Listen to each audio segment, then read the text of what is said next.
Police వర్గమునకు వెళ్ళుట కథ. ఒక చాకలి ముసలికి 5గురు కోడళ్ళు ఉన్నారు. ఆ చాకలి ఆమె ఆశ్వయుజ బహుళ అమావాస్య మొదలు కార్తీక బహుళ అమావాస్య వరకు తెల్లవారుజామునే లేచి నదిలో స్నానం చేసి దీపం పెట్టుకొని చుండేది. అలా నెల రోజులు చేసిన పిమ్మట కార్తీక బహుళ అమావాస్య నాడు చిన్న కోడలిని ఇంటికి కాపలా ఉంచి పెద్ద కోడళ్ళ నలుగురిని వెంటబెట్టుకుని నది ఒడ్డుకు వెళ్ళెను.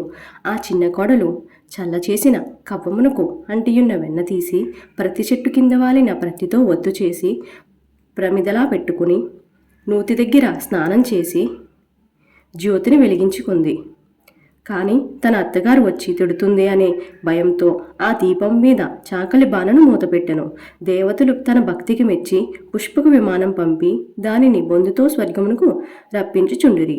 ఆ విమానంలో ఉన్న పోలిని చూచి దగ్గర ఉన్న వారందరూ పోలి స్వర్గమునకు వెళ్చున్నదని ఆశ్చర్యపడి సాగిరి.